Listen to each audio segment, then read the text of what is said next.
As a reminder, please no video of any sort. We will go straight to questions for players. Please raise your hand and state your name and affiliation.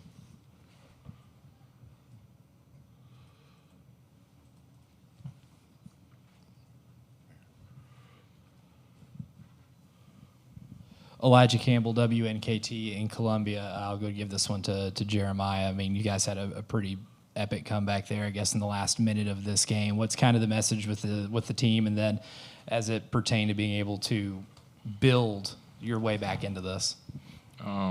Really just continue to keep our heads up and keep fighting. It's more basketball for us to play, and really just stand together through it all. So.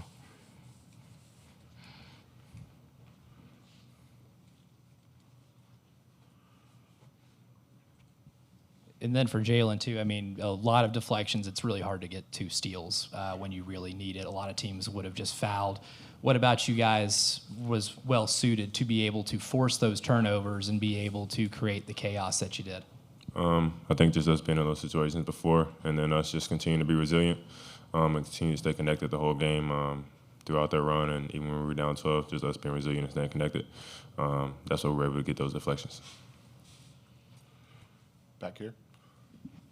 C.L. Brown, Louisville Courier-Journal. This is for you, Jeremiah. You got off to a slow start shooting the ball. Was there something that just clicked for you? Was it their defense changing? I know Lamont Butler had gone out of the game at midway through the first half. It seemed like you just kind of got going after that.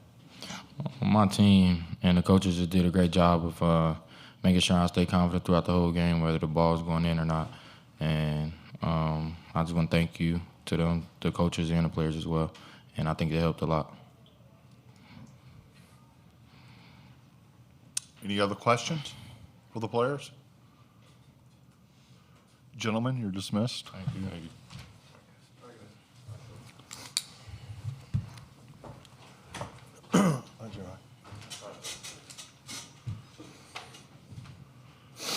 Okay, we'll go to Coach. Please raise your hand and we'll get a mic to you.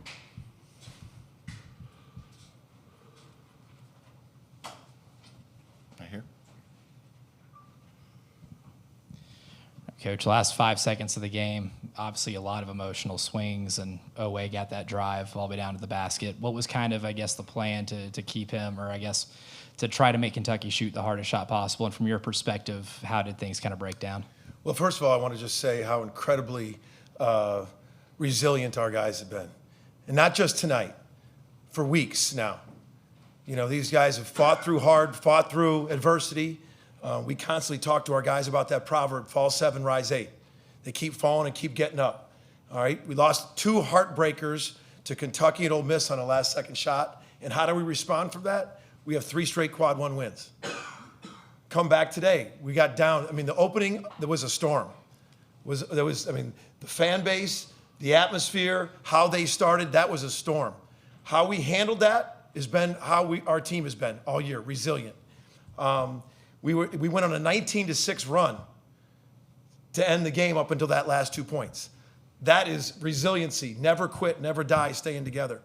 That last play, obviously emotional. We were going to be in a 1-2-2 trap. We were going to trap them. And you had the sideline and 2 players, and we let it get across around the side corner. And we knew where they were going. We were going to try to bottle them up and trap them, and the trap was ineffective.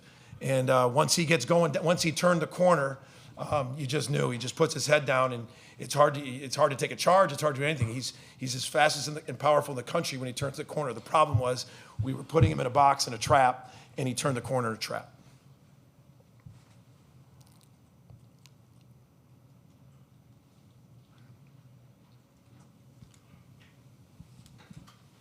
You mentioned the atmosphere in this building, too. I mean, that's basically a Kentucky home game, it feels like. But when you guys get down with, double digits with as late in the game as it was, what's kind of, I guess, the message to your players to keep everybody kind of engaged and still confident enough to be able to make the comeback you guys did? Not a lot of teams. I'm sorry, what was your question? Kind of the message to the team during that, whenever it's right now or during the game?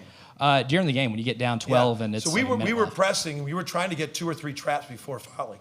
You saw me. I got upset one time. We fouled with like 50 seconds. We were trying to get traps without fouling, And the guys just kept on being resilient. We ran a little play, a back thing for Fears to get that three.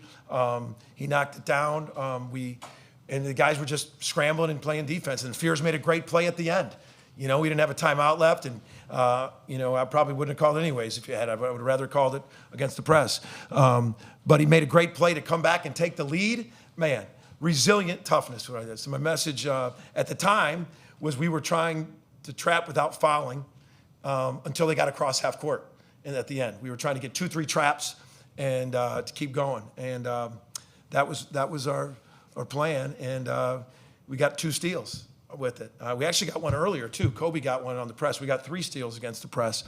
But just I'm heartbroken for those guys, because they just everything we've asked these guys to do. When people counted us out, just kept on every day coming to practice, our staff, and just believe in you guys. There's a path. There's a path.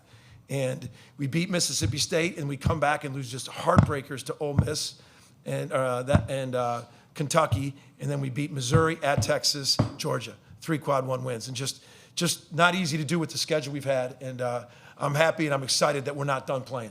I'm excited to go to battle with these guys again in the tournament.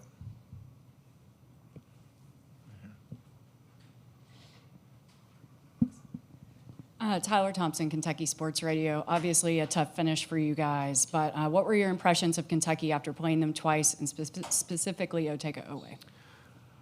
Well, I coached Otega, so I know my impression of him. He's very, very good. But in terms of Kentucky, the team, they just got a lot of weapons. They got 2 really good passing bigs. That's really. They got some elite shooters. They got Carr can knock. They can knock. Almost all of them can knock down threes. Like everybody can shoot. So it's tough to pick your poison when you're spaced out with Otega going downhill the way he does. But I think they can make a long run. They got a lot. They got some older guys, some veterans, some winners, and I believe that their offense is hard to guard, and so I think getting in this tournament, people are going to have to adjust and see that 5 out, because not too many teams have 2 bigs that can pass like they do, and they run excellent stuff. They run excellent stuff at that 5 out, and I think they're going to be a hard out. To your left. CL Brown with the Louisville Courier-Journal. Porter, and kind of piggybacking off of that, in what ways do you feel like they were different when Lamont Butler got injured and went out the game? Lamont's a Final Four point guard, and he's done great things for them this whole year. He gives you an elite defender. He gives you a confident leader at the point. He's a terrific player, and got a lot of respect for him.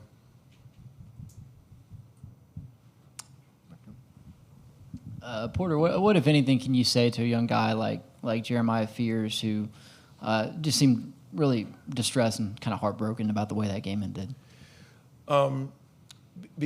Because he's such a competitive kid, it wasn't about him scoring points or making that last shot. It was about winning the game. We really came in here 1 game at a time to advance in this tournament. What it says a lot about him is he didn't let his offense missing shots early in the game affect what he was doing. Maybe early on, a couple months ago, that's growth. If he wasn't scoring, in the beginning of the SEC run, if some things where people were getting on him, because Otega was all over him, and he wouldn't have reacted. He kept on fighting through. You could just see his growth when things weren't going his way, missing some shots, and then he started turning it, getting guys involved. He had 5 assists. I think all those assists might have been the second half. We had I think in the second half we had 9 assists, 3 turnovers. Much better in the second half with that.